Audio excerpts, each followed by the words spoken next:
Alhamdulillah, terima kasih kedatangan Ibu di sini, walaupun misalnya saya tahu Ibu sibuk, tetapi Ibu bisa menyempatkan diri. Hari ini kami menyusun visi misi yang nanti akan disosialisasikan pada hari Kamis kepada orang tua siswa yang baru. Kemudian guru-guru semua juga mensosialisasikan visi misi ini kepada guru kelas orang tua masing-masing kelas. Selain sosialisasi visi misi juga kami mungkin akan membentuk dewan kelas, karena katanya tahun ini sudah dibubarkan, otomatis ini pembentukan yang baru.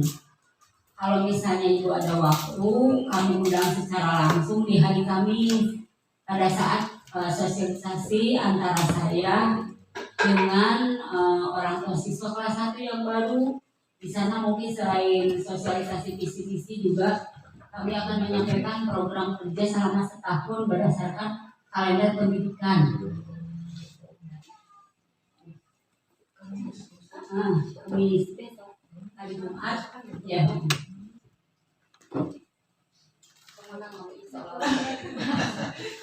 Assalamualaikum warahmatullahi wabarakatuh. Mungkin begini Bu, untuk pengennya mungkin hari saya tidak bisa, karena mungkin ada acara siraman. Ya, itu di Haidar di Bumi gitu. Jadi mohon maaf Bu yang satu-satunya kepada guru, maka silakan dilanjut aja. Saya sebagai komite mengikuti apa yang akan dijalankan oleh pihak sekolah. Terima kasih Bu Didi sama Bu Ella dan saya share tentu bangga videonya Dr. 2 kemarin tuh hebat katanya, sok mudah-mudahan untuk motivasi masukin anak kan gitu. Terus mohon maaf yang sebesar-besarnya pada para guru semua. Hari kami saya tidak bisa menghadiri, maka silakan dilanjut. Sekali lagi saya mengundang secara lisan untuk lebaran fisika sudah sampai di kepala. Ditunggu hari Sabtu di Gedung Kusmiati jam makan siang. Ya. Dan itu mungkin Ibu, mungkin saya tidak bisa bertanya mengikuti acara ini, maka silakan dilanjut. Mohon maaf besarnya sekali lagi. Terima kasih Ibu. Assalamualaikum warahmatullahi wabarakatuh. Dalam hal ini ya kami juga memaklumi, apalagi Ibu mau ada acara, kami juga mohon maaf ya.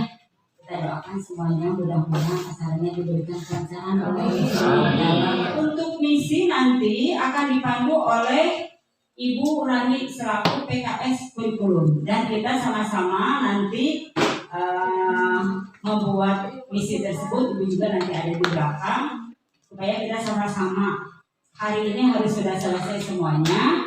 Nanti hari Kamis mungkin Ibu akan sosialisasikan kepada orang tua siswa kelas 1. Untuk hari Jumat atau hari Sabtu silahkan Bapak Ibu sambil membentuk dewan kelas masing-masing juga mensosialisasikan visi misi tersebut. Jadi pada saat rapat itu nanti schedule-nya di atas pembentukan dewan kelas serta sosialisasi visi misi. Dibuat data hadirnya masing-masing 2 rangka.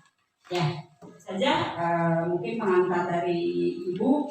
Terus selanjutnya untuk mempersingkat waktu, marilah kita sama-sama menjabarkan visi tersebut ke dalam visi-misi yang ada serta tujuan. Silakan Bu Rani.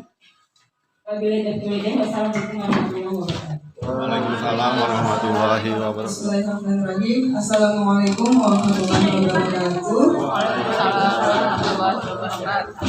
Dan pemerintah di Kepala SD kelas 1 dan yang saya hormati, yang saya banggakan juga rekan-rekan guru SDN Cijangkap Sakti yang hebat dan luar biasa. Ya, alhamdulillah beralamin, puji dan syukur kita panjatkan kepada Allah Subhanahu wa Ta'ala, karena pada pagi menjelang siang ini kita akan melaksanakan kegiatan penyusunan KOSP. Apa itu KOSP?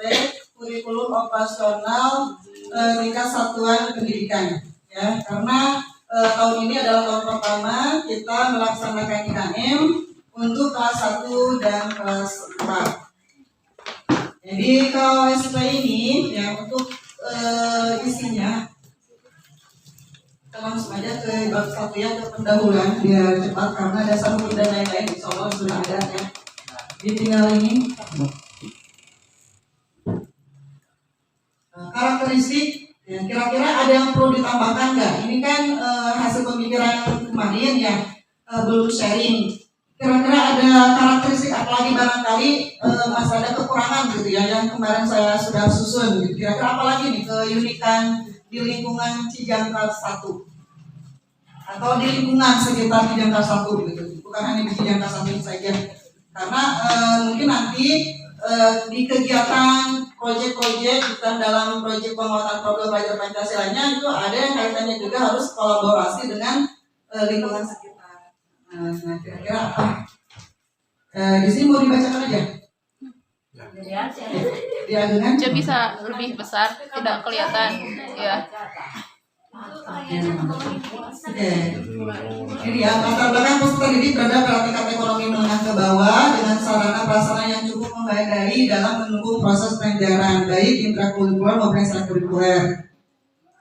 Latar belakang keagamaan yang mayoritas bahkan hingga 100% adalah peserta didik beragama Islam. Secara sosial budaya, peserta didik memiliki latar belakang orang tua yang berbeda budaya disebabkan dari berbagai orang tua merupakan pendatang berasal dari luar daerah. Betul nggak? Ada yang ya. Sehingga minat bakat peserta didik juga yang sangat beragam. Berdasarkan perbedaan latar belakang tersebut, maka memperkuat alasan profil belajar Pancasila mampu diimplementasikan secara utuh di SDN Cijangkar 1 dengan moto keunikan dalam harmonisasi. Maka dalam penyusunan kurikulum operasional, karakteristik peserta didik dengan segala latar belakangnya menjadi satu pertimbangan utama agar menjadi pendidikan yang berkeadilan dalam kebinekaan. Tujuan akhir pencapaian pembelajaran yang terintegrasi dengan profil pelajar Pancasila secara umum adalah untuk membentuk karakter peserta didik, untuk menumbuhkan iman, takwa kepada Tuhan Yang Maha Esa dan berakhlak mulia, berkebinekaan global, mandiri, bernalar kritis, bergotong royong dan kreatif dengan mengakomodir keragaman tersebut. Nah, itu kan dimensi dari profil pelajar Pancasila. Ya, landasannya udah insya Allah udah adalah landasannya, kita next aja ke visi. Nah, visinya kemarin itu adalah yang sudah dirumuskan.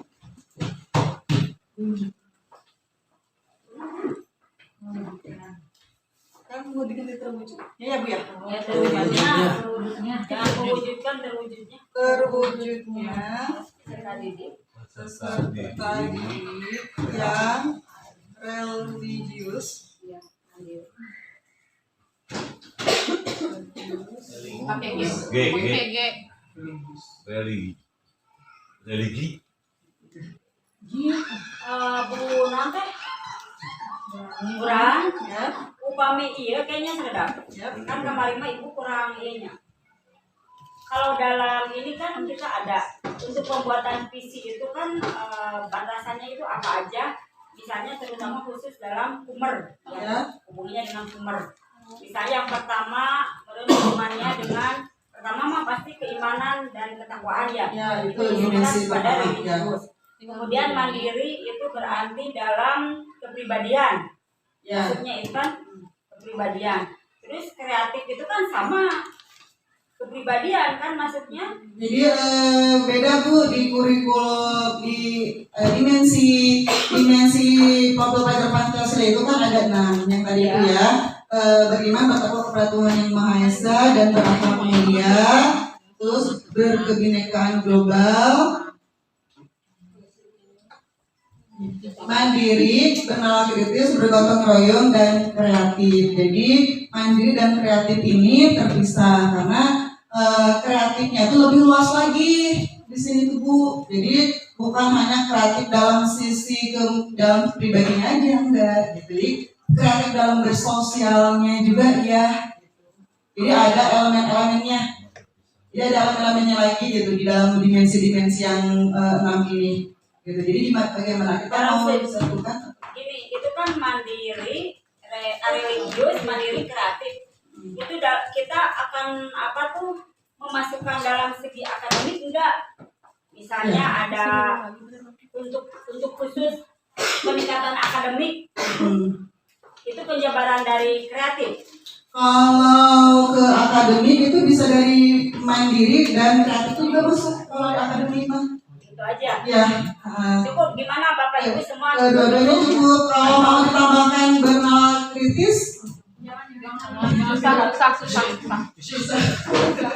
ya mungkin makanya kan visi itu pertama harus disesuaikan dengan kondisi lingkungan, disesuaikan juga dengan kapasitas kita gitu ya, SDM-nya juga ya, sarana prasarananya, jadi sudah ada tolak ukurnya gitu ya. Kalau kemampuan kita jadi jangan yang terlalu yang muluk-muluk, yang high gitu ya, melambung, tapi apa daya tahan tak sampai gitu ya. Jadi jangan sampai seperti itu sehingga isi hanya sebatas slogan gitu ya, hanya sebatas anggaran ya.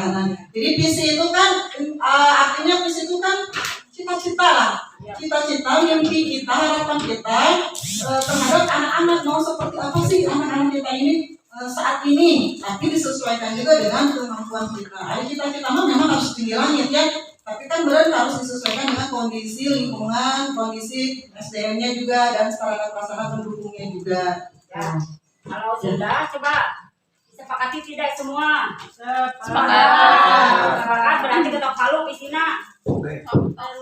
Ya, terwujudnya peserta didik yang religius, mandiri, dan kreatif. Yang itu palu, pakai dan. Dan-nya. Ya, siap ya. Berarti ketuk palu ya. Nanti kemudian misalkan di kurikulumnya. Sekarang ya ke misinya ya. Nah ini belum saya rubah yang ininya, kira-kira nih indikator pencapaiannya apa? Ini masih contoh yang sekolah orang lain nih.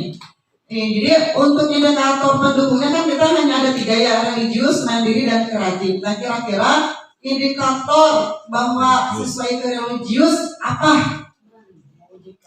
Nah, kan yang di sini kan contohnya di sini untuk kenapa sengaja saya belum hapus sebagai gambaran gitu ya. Nah, ini kan pembelajaran sepanjang hayat sekolah, visi yang sekolah yang lain gitu ya ini. Kan ini berkarakter, ada inovatif, ada berprestasi karena memang dimensi yang diada oleh sekolah yang lain itu seperti ini. Nah, ketika kita menyesuaikan, kita mah hanya ada religius, mandiri, dan kreatif. Nah, indikatornya untuk yang religius itu seperti apa kira-kira? Ya dengan Bu etana. Visi ya itu. Baca mau berjalan menarik. Sekarang religius dulu. Ini gambaran yang gitu ya. Kalau yang lain ini mah. Kalau religius berarti apa? Itu bisa nomor 2 jangan nomor 2 bisa. Bangun lingkungan sekolah. Nomor 2 Itu bisa ya. Itu pindah ke atas. Berarti membangun lingkungan sekolah yang membentuk peserta didik memiliki akhlak mulia melalui rutinitas kegiatan keagamaan dan menerapkan ajaran agama melalui cara berinteraksi di sekolah. Ya. Deal ya. Cukup 1 atau mesti 2 Bu saja? Kira-kira ada lagi? Udah Satu aja. kan religius itu luas ya. Jadi di sini kan membangun lingkungan yang membentuk peserta didik memiliki akhlak mulia. Ya, Bismillahirrahmanirrahim. Kita lanjut ke materi selanjutnya yaitu tentang budaya positif. Jadi untuk mohon waktunya, mohon maaf diganggunya di tambahan gitu ya setelah WSP-nya dengan materi penyebaran pemahaman dan penerapan pengalaman budaya positif. Nah, konsep inti dari budaya positif itu ada 7. Itu paradigma baru pembelajaran disiplin positif, nilai kebajikan, kebutuhan dasar manusia, motivasi perilaku manusia, posisi kontrol guru, keyakinan kelas, dan segitiga restitusi. Nah, apa itu paradigma baru pembelajaran? Ya, paradigma baru pembelajaran itu adalah pembelajaran yang berpusat kepada murid, yaitu pembelajaran dirancang dengan prinsip berdiferensiasi yang berorientasi pada penguatan kompetensi, pengembangan karakter yang sesuai dengan dimensi profil pelajar Pancasila yang ada 6 itu, yaitu beriman, bertakwa kepada Tuhan Yang Maha Esa dan berakhlak mulia, mandiri, bernalar kritis, kreatif, bergotong royong, dan berkebinekaan program. Nah, ada miskonsepsi tentang teori kontrol. Nah, di kurikulum Merdeka ini, ya, teori dulu mungkin di kuliah di SD-nya kita mendapatkan teori kontrol itu ada stimulus respons. Nah, sekarang katanya stimulus respons itu sudah tidak dipakai lagi. Jadi kita sekarang dengan menggunakan teori kontrol. Ini ada miskonsepsi dalam teori kontrol itu, yaitu menurut pendapat dosen ini katanya ilusi guru mengontrol murid. Jadi dalam teori stimulus respons bahwa di sana guru itu perlu mengontrol murid. Kemudian bahwa kritik dan membuat orang merasa bersalah dapat menguatkan karakter. Terus ilusi bahwa semua penguatan positif efektif dan bermanfaat. Ilusi bahwa orang dewasa memiliki hak untuk memaksa. Jadi ilusi, dan nomor 3, ilusi bahwa semua penguatan positif efektif dan bermanfaat ternyata tidak selalu efektif dan bermanfaat. Adapun kebermanfaatan dan efektivitasannya itu hanya sementara katanya. Jadi di dalam kurikulum Merdeka itu reward and punishment itu tidak diberlakukan. Itu yang reward karena itu sudah tidak sesuai lagi katanya. Gitu ya, menurut para ahli. Jadi kalau misalkan si anak terus-terusan dikasih reward, nanti akan ketergantungan. Jadi sama itu tidak akan bertanggung jawab secara mandiri. Dia motivasi instinktifnya tidak akan muncul. Dia akan tergantung kepada reward. Itu makanya kemarin program yang dicanangkan oleh salah satu sekolah CBN di kita ya, yang ikut bintang gitu. Itu mendapatkan kritikan dari beberapa gitu. Itu jadi tidak bisa diterapkan saat ini gitu. Karena kalau terus-terusan akan ketergantungan dan akan menghilangkan kreativitas anak menurut ahli. Bagaimana mengubah paradigma stimulus ke teori kontrol itu? Dan perlu dipahami bahwa stimulus respon itu yang asalnya realitas kebutuhan kita sama, ternyata tidak sama ya. Realitas kebutuhan kita itu berbeda, setiap individu berbeda. Semua orang melihat hal yang sama itu menurut stimulus respon. Ternyata setiap orang memiliki gambaran yang berbeda. Terus kita mencoba mengubah orang agar berpandangan sama dengan kita tidak bisa ya. Kita berusaha memahami pandangan orang lain tentang dunia. Perilaku buruk dilihat sebagai suatu kesalahan. Nah, semua perilaku memiliki tujuan. Jadi ketika anak berperilaku buruk, jangan dicap langsung, oh kamu tuh buruk, kamu tuh nakal, kamu tuh. Jadi harus dilihat dulu, latar belakang mereka berbuat seperti itu apa. Ya kenapa anak terus begitu? Gitu. Orang lain bisa mengontrol saya, hanya Anda yang bisa mengontrol diri Anda. Jadi tidak ada orang lain yang bisa mengontrol diri kita. Jadi sampai contohnya kita datang ke sekolah tepat waktu, itu tuh ada tujuannya karena apa? Motivasinya karena apa? Biar kepala sekolah gue disiplin misalnya, atau udah biasa kita mah disiplin misalnya, atau saya mah pengen kali bisa pengen jadi guru teladan. Nah itu ya motivasi di situ.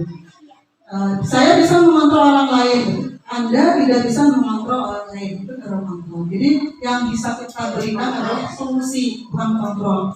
Pemaksaan ada pada saat rujukan gagal. Nah, di teori kontrol, kolaborasi dan konsensus menciptakan pilihan-pilihan baru. Dan model berpikir menang kalah kalau di teori stimulus respon. Nah, kalau di teori kontrol itu menang-menang. Jadi ketika guru mau memperbaiki keadaan siswa, itu tidak ada istilah guru nih yang punya power gitu. Enggak, tapi guru itu menjadi coach, pendamping gitu. Ketika anak berbuat Setelah itu diperbaikinya seperti apa. Nah, disiplin positif. Nah, menurut Jane Dosen menyatakan bahwa arti dari disiplin itu berasal dari bahasa Latin disiplina yang artinya belajar. Ya, kata disiplin juga berasal dari akar kata yang sama dengan disiplin atau murid atau pengikut. Nah, disiplin ini mempelajari bagaimana cara kita mengontrol diri dan bagaimana menguasai diri untuk memilih tindakan yang mengacu pada nilai-nilai yang kita hargai agar tercapai tujuan mulia yang diinginkan. Sebagai seorang pendidik, tujuan kita adalah membentuk peserta didik yang berkemampuan memerintah diri sendiri dalam mengontrol dan menguasai diri untuk memilih tindakan yang mengacu pada nilai kebajikan yang universal dengan penuh tanggung jawab tanpa terpisah oleh orang lain. Nah, oke, ya, coba untuk mempraktekkan teori kontrol, boleh nggak nih saya minta teman-teman nih buat mempraktekannya? Berpasangan ya, Abah sama Bu Dini, Bu Eka sama Bu Ella, berpasangan, ya. Nah, enggak kayak gitu teman-teman. Kita mempraktekkan terkontrol bener nggak sih kalau diri kita yang mengontrol diri kita sendiri bukan orang lain? Coba ayo. Nah, dari James. Karena yang sebelah kanan mengepalkan tangannya, dihadapkan ke temannya. Yang temannya, yang sebelah kanan, yang sebelah kanan ini. Yang sebelah kiri baru bayangkan bahwa yang di tangannya itu benda berharga, Nah, sama yang sebelah kiri dibuka, kepalan tangannya dibuka semaksimal mungkin, boleh dengan cara apapun asal tidak menyakiti. Top dibuka, nenek buka, Bu Dini buka, kepalan tangannya dibuka semaksimal mungkin supaya terbuka. Oh, Bayangkan. boleh berbagai cara, semua caranya bisa mengatakan. Cara apapun.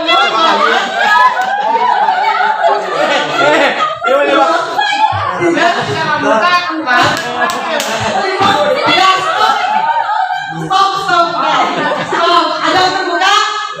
Siapa yang terbuka? Ada yang terbuka?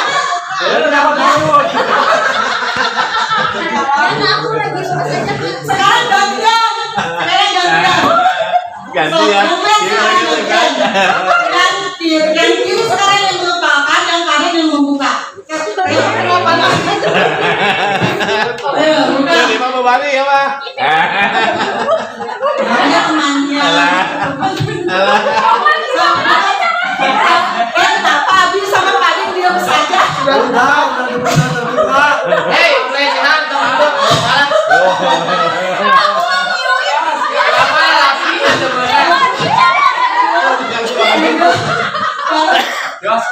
Terima ya sudah.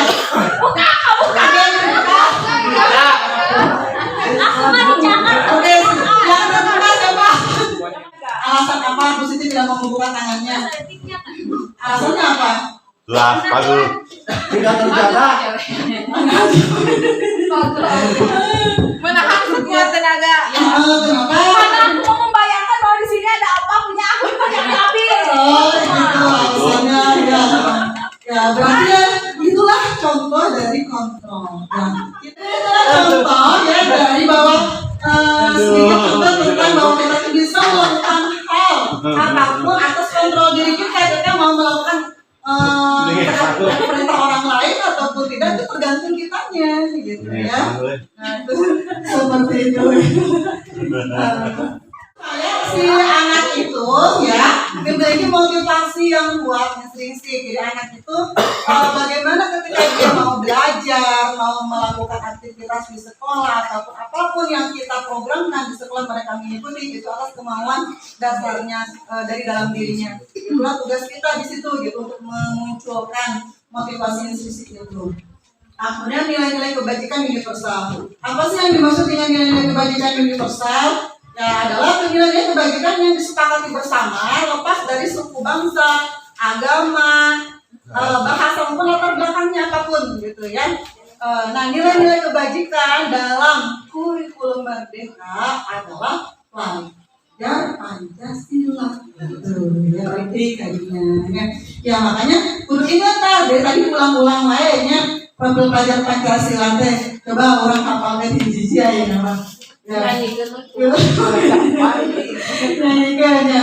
Nyanyi tak hafal yang belajar sebenarnya yang pertama itu pasti ya bagaimana bertakwa kepada Tuhan Yang Maha Esa dan berakhlakul karimah, mandiri, berkebinekaan global, gotong royong, kreatif dan bernalar kritis dan kreatif. Itu yang kita sepakati bersama sebenarnya di nilai kebajikan universal itu banyak lah ya. Makanya dinas kita yang kemarin ke Pak Kadis itu ingin mencanangkan memprogramkan 1000 kata positif. Jadi 1000 kata positif itu harus sudah dilaksanakan di sekolah, mulai dari sekolah dasar. Jadi ada programnya, misalkan setiap hari anak itu satu siswa 1 kata positif di kelas yang berbeda. Gitu ya, misalnya ada yang bilang ada jujur, bahagia, setia, adil, ya pokoknya gitu ya. Nah mungkin nanti kita susun sama-sama lah nanti intinya mau dari kelas 1 atau mau sama juga terjadi masalah sih ya. Jadi 1000 minimalnya 1000 kata itu dalam misalnya kita programkan anak menguasai 1000 kata itu dalam 1 semester misalnya. Jadi 1 bulan ini anak dapat berapa kata? Jadi gantian. Nah, terus ketika anak itu melanggar atau melakukan hal sesuatu atau kita aja gitu ya memiliki alasannya itu biasanya disesuaikan dengan kebutuhan dasar manusia. Apa itu kebutuhan dasar manusia? Yaitu seluruh tindakan manusia atau usaha terbaiknya untuk mendapatkan apa yang diinginkannya. Yaitu apa? Ada survival, power, belonging, freedom, and fun. Survival itu bertahan hidup, ya. Kebutuhan yang bersifat fisiologis untuk bertahan hidup, misalnya kesehatan, rumah, dan makanan. Love and belonging. Kebutuhan ini meliputi keinginan untuk tetap terhubung dengan orang lain seperti teman, keluarga, pasangan hidup, teman kerja, atau binatang peliharaan dan kelompok. Terus power. Keinginan untuk apa? Keinginan untuk dianggap berharga, bisa membuat perbedaan, bisa membuat pencapaian kompeten, diakui, dihormati, self-esteem, dan keinginan untuk meninggalkan pengaruh. Freedom, kebutuhan kemandirian, otonomi, memiliki pilihan dan mampu memberikan hak hidup seseorang. Fun, kebutuhan untuk mencari kesenangan, bermain dan tertawa. Nah, jadi alhamdulillah ya kita mungkin sebagai guru di sini sudah tercukupi belum nih kali ke 5 kebutuhan dasar kita? Sudah ya. Sudah makan? Sudah. Sudah makan. Sudah. Love and belongingnya sudah berpasangan semua? Sudah. Ya ada yang single. Sudah. Power, insya Allah masing-masing punya power di sini ya, masing-masing punya pengaruh ya. Freedom, kebebasan. Di sini tidak di kan, selalu dilaksanakan dengan bermusyawarah. Fun, keselamatan. Iya, Pak. Tomonya gitu ya, sudah ya kita. Nanti mau lagi kita naik beca. Jadi inilah motivasi perilaku manusia. Itu ada motivasi intrinsik dan motivasi ekstrinsik. Motivasi intrinsik itu biasanya ada 2 hal yang latar belakangi. 1, untuk menghindari ketidaknyamanan atau hukuman. Kemudian yang kedua, untuk mendapatkan imbalan atau penghargaan dari orang lain. Nah, yang ketiga, ini untuk menjadi orang yang mereka inginkan dan menghargai diri sendiri dengan nilai-nilai yang mereka percaya. Nah, jadi biasanya anak didik kita motivasinya di motivasi yang mana? 1, 2, atau 3? Kalau anak-anak di motivasi yang mana? Kedua. Motivasi kedua misalkan. Atau ada juga kan yang motivasi nomor 1 ya ketidaknyamanan atau hukuman, sieun gitu banget galak, misalkan kan ada ya yang gitu. Atau sieun gurunya galak. Terus, nah kita itu ditugaskan ya di kurikulum Merdeka ini untuk memunculkan anak di motivasi yang ketiga yaitu motivasi yang intrinsik. Jadi kumaha carana? Dan tadi kita sudah bahas sedikit di penyusunan KLSP, kita akan membangun lingkungan yang kondusif ya untuk supaya anak itu menjadi mandiri. Salah satunya tuh ada di visi kita mandiri di sini. Jadi programnya ataupun kegiatannya akan mengacu bagaimana penumbuhan kesadaran atau motivasi sisi tersebut. Kemudian ada hukuman, konsekuensi, dan restitusi. Apa itu hukuman? Kita sudah tahu ya semuanya juga. Hukuman itu segala tindakan yang terencana atau tiba-tiba ya, anak atau murid ini tidak tahu apa yang akan terjadi dan akan melibatkan hukuman atau tidak. Ya, jadi misalnya contoh ada anak yang memecahkan kaca, misalnya ya aku main bola memecahkan kaca misalnya, itu kan tidak disengaja ya. Nah biasanya kita kan suka dikasih nasihat atau apa gitu ya. Nah, ada juga yang menerapkan hukuman gitu kan, kamu dihukum rumah gantian kaca. Mungkin ada yang seperti itu ya, tapi kemarin kita ada yang memecahkan kaca. Bukan yang tadi ada yang mecahin kaca itu tuh. Piala, mari piala. Udah bingung. Kemudian konsekuensi. Nah, apa itu konsekuensi? Nah, kalau konsekuensi itu dibuat oleh satu belah pihak. Misalnya gurunya, atau di sekolah anak datang terlambat. Misalnya konsekuensinya apa? Misalkan anak ketika upacara datang terlambat, konsekuensinya apa ya? Anak menunggu di luar sampai upacara selesai. Misalnya, itu kan konsekuensi.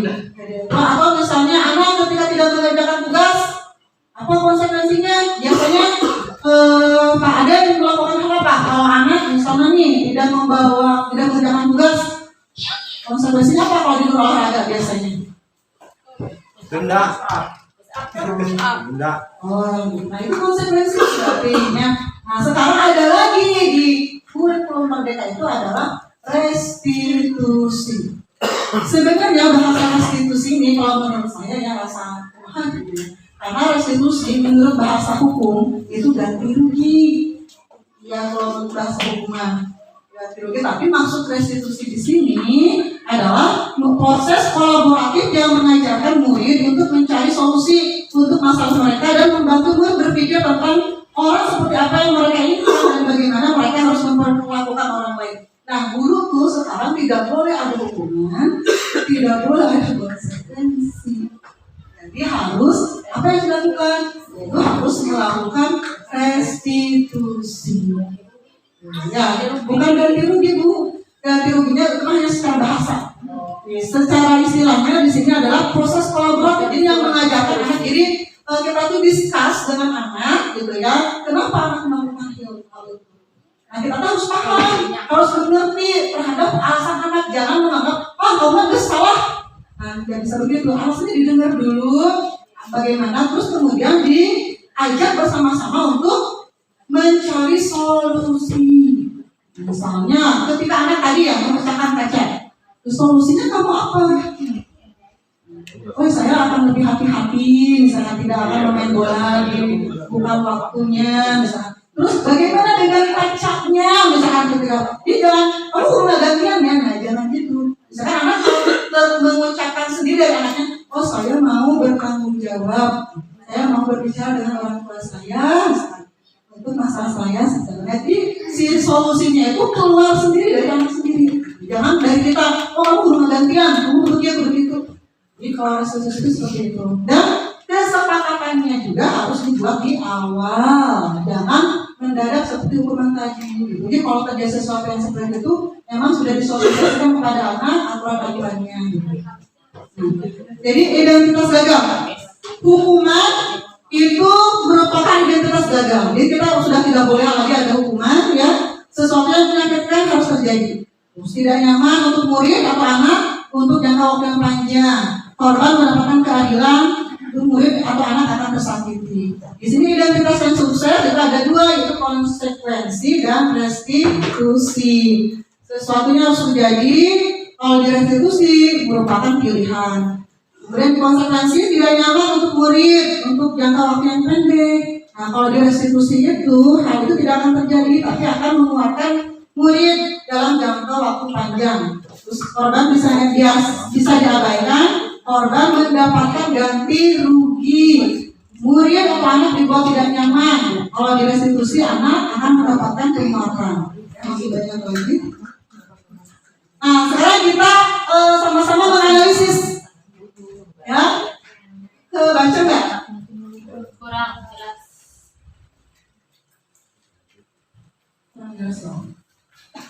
Nah, saya bacain aja ya. Yang pertama, mencatat 100 kali dalam buku kalimat saya tidak akan terlambat lagi. Ya, hukuman atau konsekuensi?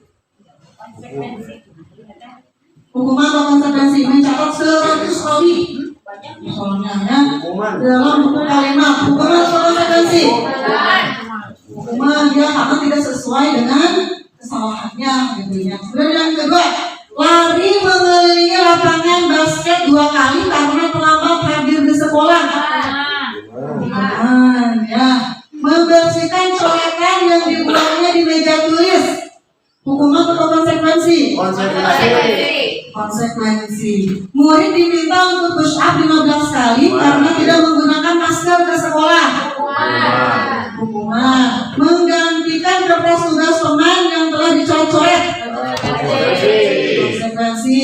Berjemur di lapangan basket pukul 12.00 siang karena mengobrolkan teman. Murid diminta bertelanjang kaki sepanjang hari. Hukumannya. Berdiri di depan kelas sambil makan kaki satu. Hukuman. Membersihkan tumpahan air di meja tulis karena tersenggol pada saat belajar. Konsekuensi. Kehilangan 10 menit jam istirahat untuk mengerjakan tugas karena terlambat datang. Konsekuensi. Nah, jadi Bapak dan Ibu sekarang sudah tahu ya mana hukuman, mana konsekuensi. Jadi jangan sampai nanti ketika di kelas membuat kesepakatan kelas yang sebelumnya belum disepakati, kemudian melakukan kesalahan, tetap memberikan hukuman. Tapi tindakan apa yang bisa kita ambil, yaitu dengan tindakan restitusi.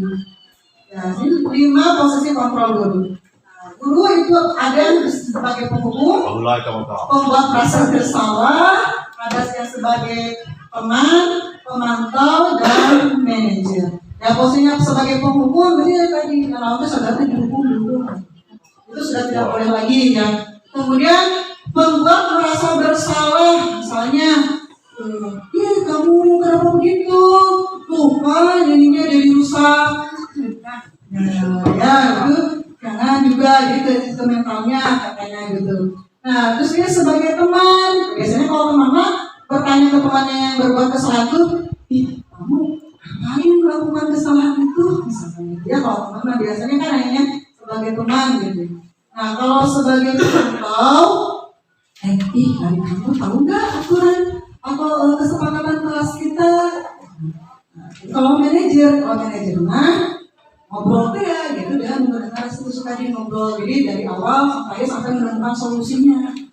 Dan jadi ditemukan solusi yang insya Allah ini akan berdampak jangka panjang. Ya. Nah di sini ini banyak ada saya share ya di posisi 5 posisi kontrol ini biasanya penghukum itu kan menghardik, menunjuk, menyakiti, menyindir gitu ya. Kalau membuat rasa bersalah itu selain dengan kata-kata juga dia itu mengatakan yang seharusnya misalnya ibu kecewa kamu sedang melakukan hal ini misalnya ya. Terus kalau teman-teman membuatkan alasan-alasan untuk murid, terusnya kamu benar sih gitu misalnya. Tapi kadang teman-teman langsung bisa masukkan. Terus pemantau menghitung atau mengukur, manajer itu mengajukan pertanyaan-pertanyaan di ngobrol gitu ya, sama sehingga ditemukan solusi. Nah, budaya positif ini harus dikembangkan di sekolah kita. Ya, pertama ada dari peraturan kelas. Dari peraturan kelas itu akan dibuat keyakinan kelas. Nah setelah keyakinan kelas, setiap masing-masing kelas itu terbentuk, tersebut, maka akan tercipta lingkungan yang positif. Setelah lingkungan positif itu terwujud, maka budaya positif juga akan berkembang gitu. Jadi tidak perlu dengan hal-hal bilang kalau karena itu sudah menjadi kebiasaan gitu. Maksudnya budaya positif di sini.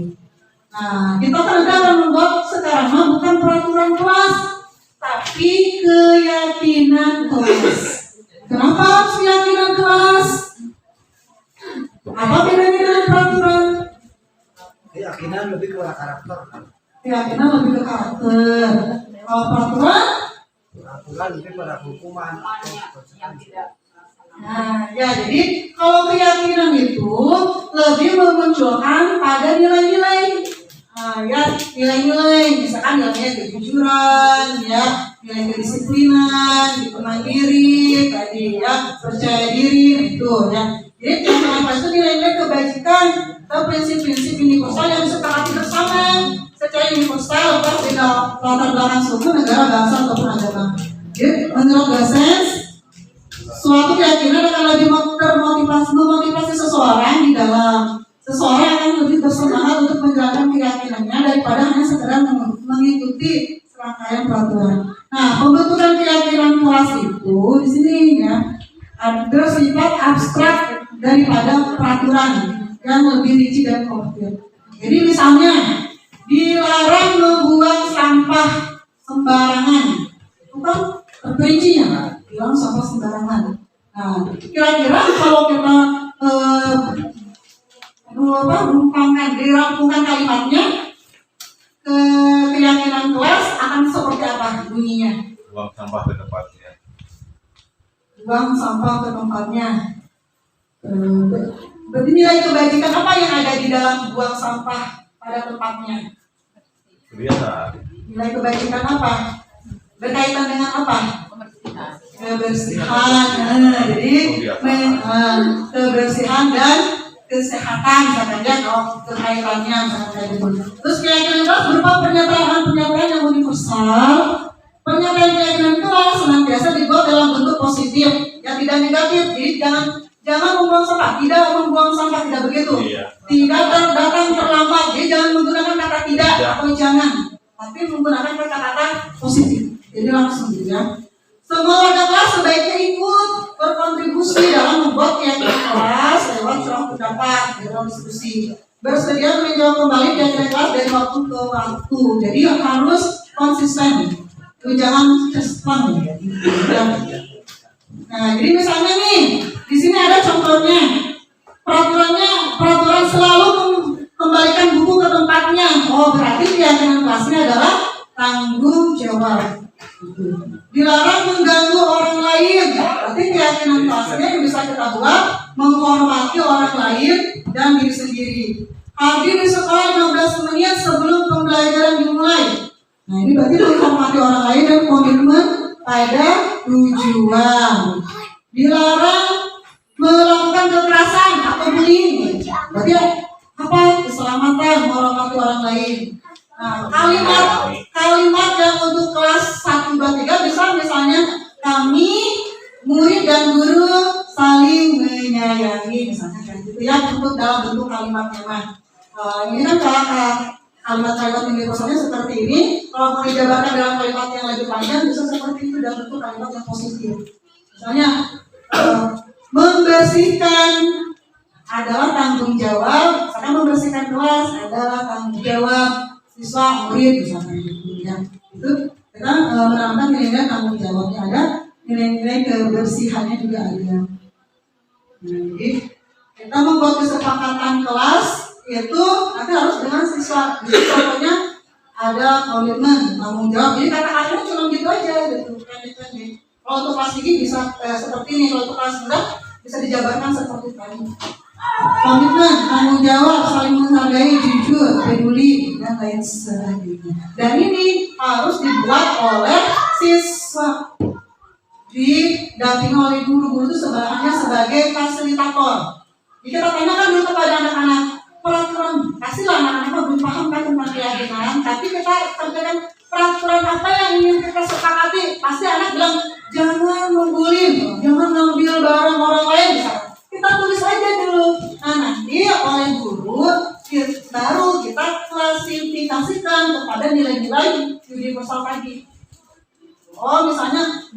jangan bullying itu masuk ke dalam apa?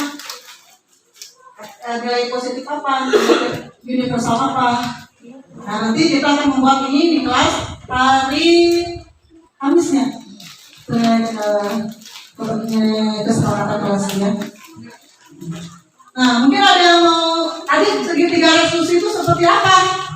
Nah, segitiga restitusi itu adalah pemecahan permasalahan ya dari yang dihadapi oleh murid untuk mengembalikan mereka pada kelompok mereka dengan karakter yang lebih kuat. Jadi melalui restitusi ini guru mendapat membantu murid menjadi lebih memiliki tujuan, disiplin lebih positif serta memulihkan dirinya setelah berbuat salah. Jadi makanya kita kan sering menolong sih yang menganggap tadi lu lagi gitu ya. Misalnya siapa yang kita si Alda. Tadi kan pelaku itu sebagainya mungkin kita belum mencoba menerapkan segitiga restitusi ini. Nah nanti coba ke wali kelasnya misalnya siapa yang anaknya lu lagi bisa dicoba menerapkan pemecahan masalah dan melalui segitiga restitusi. Nah, ini segitiga restitusi itu langkah-langkahnya ya ada 3: menstabilkan identitas, kemudian validasi terhadap yang salah dan menanyakan keyakinan. Menstabilkan identitas itu misalnya ada anak yang berantem, nggak mungkin kan sama kita langsung ini tuh akan Luigi nangis misalnya, Luigi emosional gitu kan. Nggak mungkin ditanya terus dia nggak akan dijawab. Nah, jadi kita harus bisa menstabilkan dulu nih. Caranya bagaimana ya? Tergantung situasional. Misalkan udah mencuri itu otomatis ya harus direfleksi dulu, menstabilkan dulu. Nah, baru kalau sudah tenang, nih divalidasi tindakan salahnya. Ibu tahu, kamu pasti punya alasan kenapa kamu melakukan hal itu. Coba cerita. Itu ya, validasi tindakan saya, tanya dari emosi, misalnya kamu ditanya, baru nanti ditanyakan kepada keyakinan kelas. Anak tahu nggak sih kenapa mereka dia berantem? Padahal kan sebenarnya di kita itu udah ada kan keyakinan kelas, kesepakatan kita bahwa tidak boleh bully, tidak boleh menyakiti. Tapi kenapa mereka melakukan hal itu? Nah, kita carikan solusinya dari permasalahan dia. So kamu supaya dia tidak mengulangnya lagi, apa yang akan melakukan?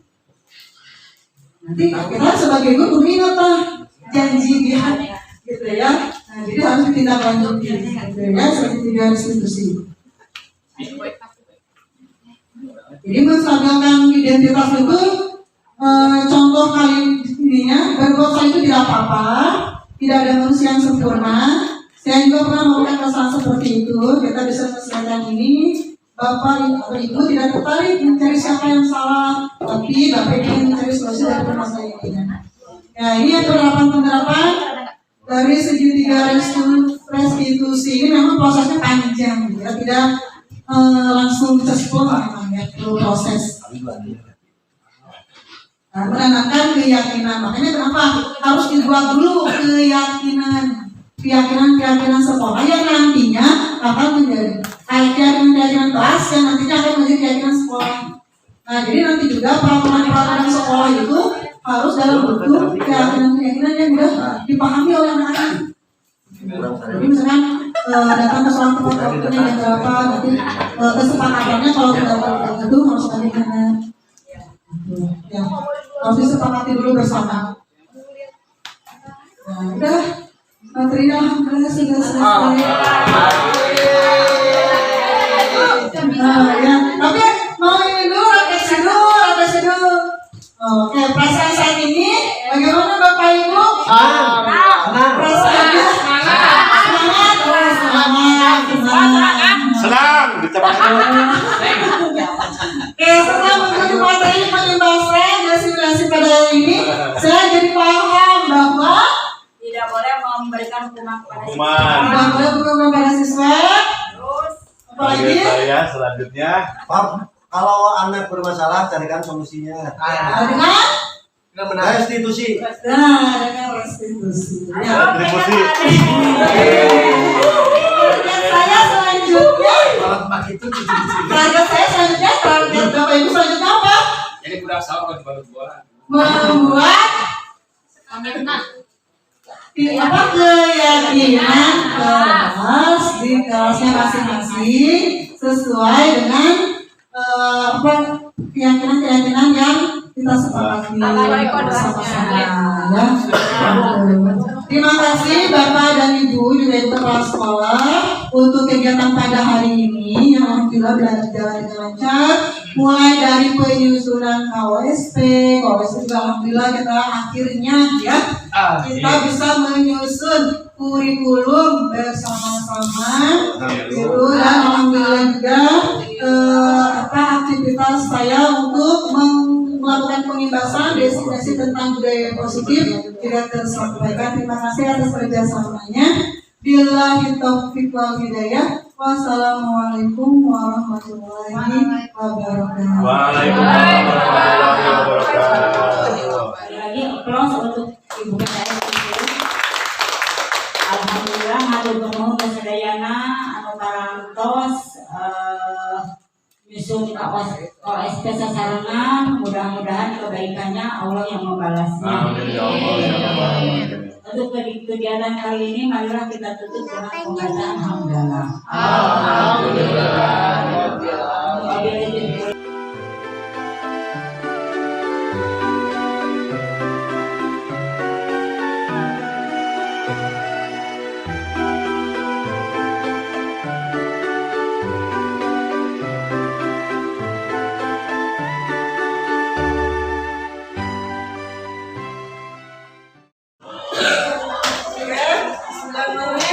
Kita akan membuat kesepakatan kelas ya. Yang mana kesepakatan itu akan menjadi keyakinan kelas kita. Kenapa harus keyakinan kelas? Kalian tahu tidak apa itu kesepakatan kelas? Tata tertib, apa lagi? Ada yang tahu apa itu kesepakatan kelas? Ada yang tahu? Pasti ada yang tahu ya, kalau usah malu-malu. Ya, kesepakatan kelas itu ya yang akan kita buat sekarang adalah kalau dulu mah peraturan kelas. Ya. Ada yang tahu contoh peraturan kelas? Tidak datang terlambat, apalagi ya kalau terlambat dihukum, apalagi ada lagi yang tahu apa itu peraturan contohnya?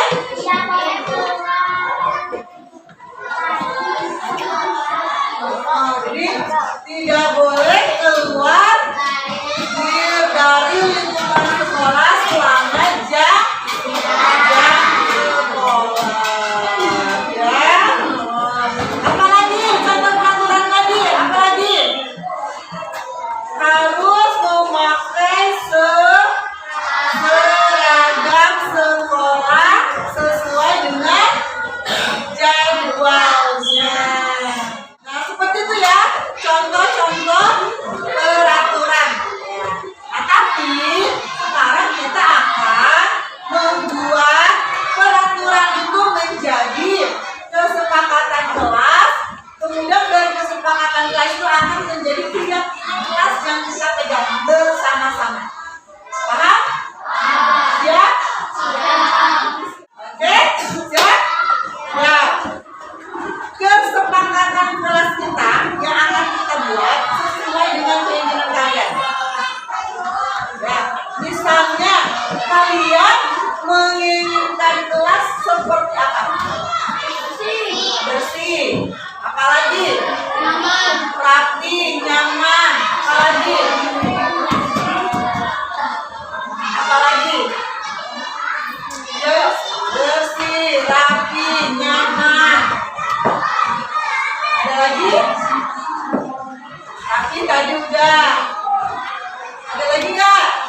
Ya, kelas yang bersih akan tercipta apabila kita kembali ke kesepakatan kelas. Oke, kalian tadi menginginkan kelas yang bersih. Apalagi? Nyaman. Aman. Damai. Apalagi? Indah. Apalagi? Rapi. Apalagi? Wangi. Apalagi? Tentram.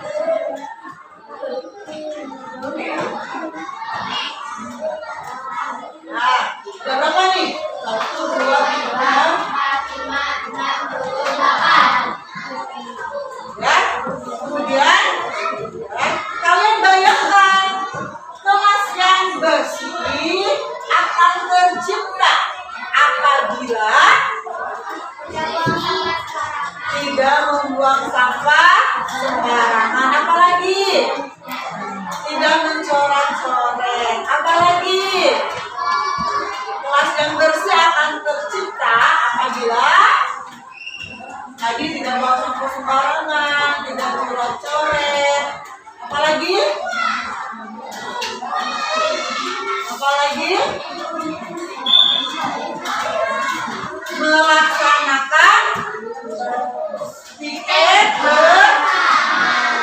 bersama. Ya. Terus nyaman. Nyaman. Bayangkan kelas yang nyaman akan tercipta apabila ya bersih. Apalagi nyaman nih di kelas teh. Kalau saya bagaimana kalian merasakan nyaman di kelas dengan suasana seperti apa? Terus apalagi nyaman di kelas teh tidak panas. Apalagi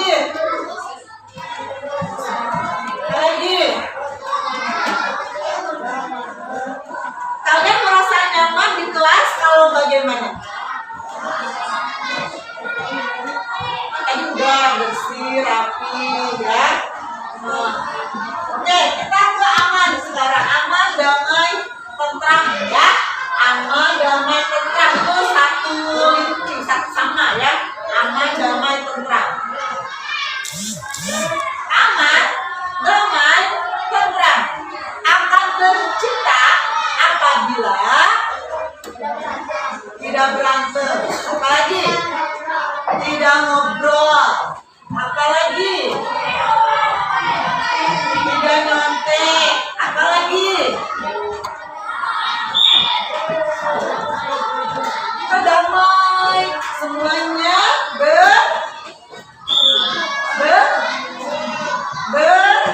berkasih sayang. Apabila semuanya saling menyayangi, saling menghargai.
tidak boleh saling membuli.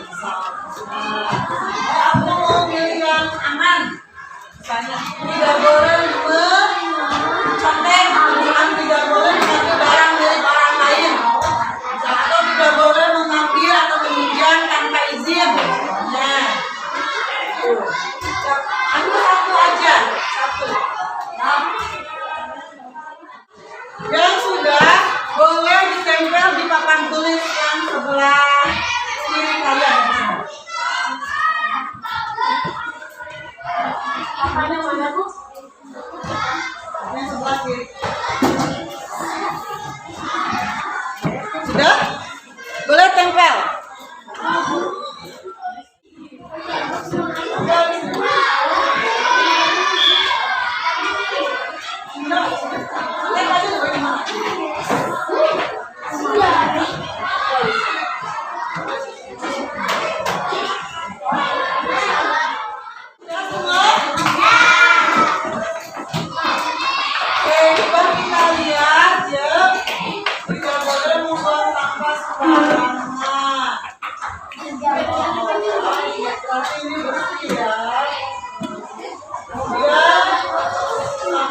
Buang sampah pada tempatnya.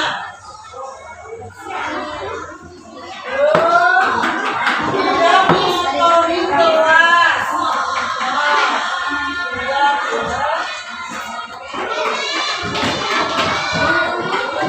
Tidak membuang sampah. Tidak boleh mencoret-coret meja. Ini ya. Tidak boleh mencontek. Nah, ya. Menjaga lingkungan sekolah. Tidak boleh berantem. Aman.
jual beli peralatan. Sepakatin kalau ada yang tidak pikir maka misalnya kabur. Wah, misalnya sebenarnya bintang kabur, berpikir, maka konsekuensinya bintang harus pikir di hari berikutnya. Sepakat? Misalnya bintang pikir di hari Senin, hari Senin udah pikir, maka bintang harus pikir di hari Selasa.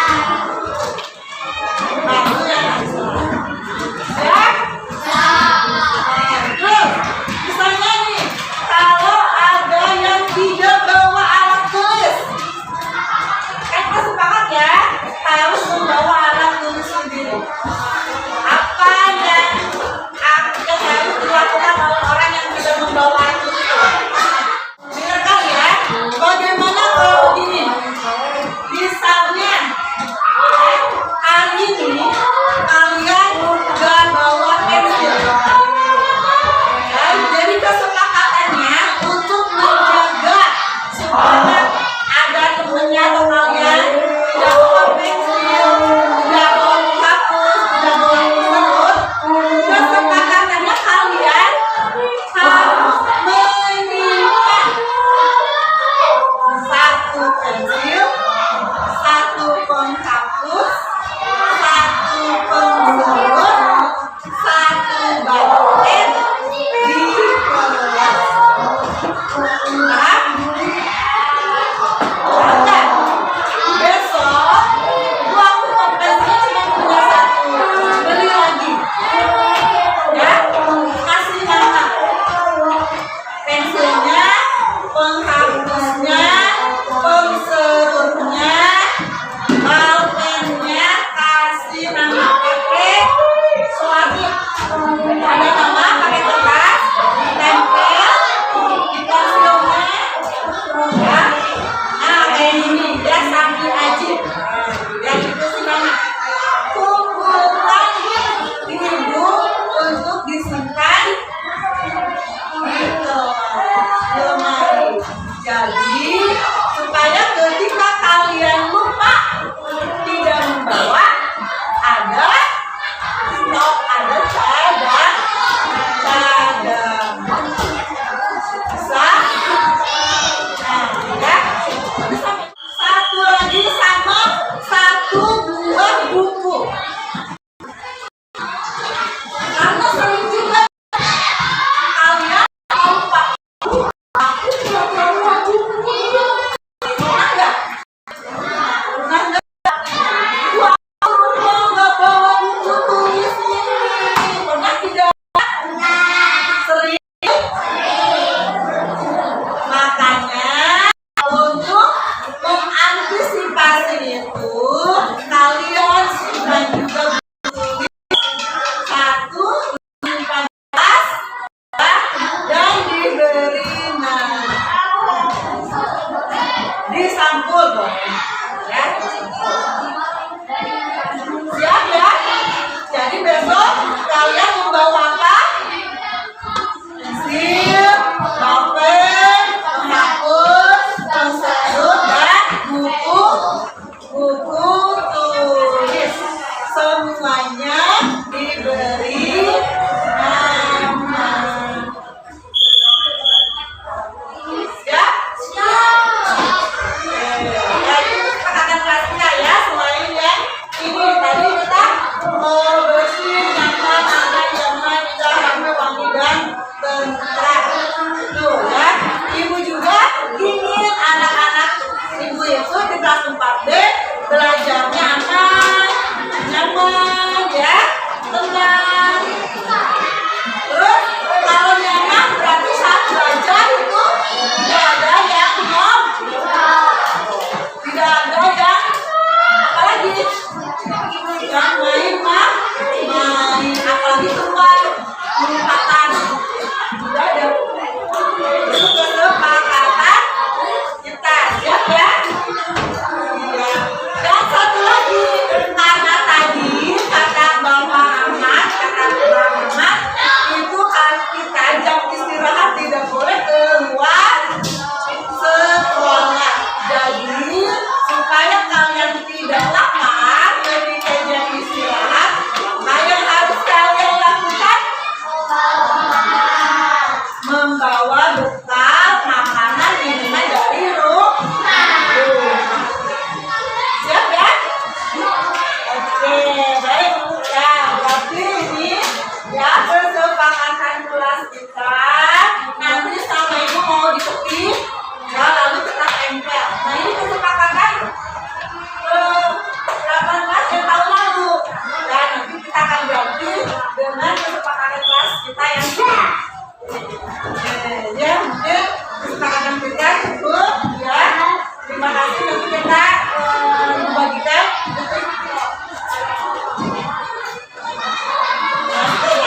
Ya sudah semua? Sudah. Ini ada yang mau Bapak Ibu?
Jadi apa ya?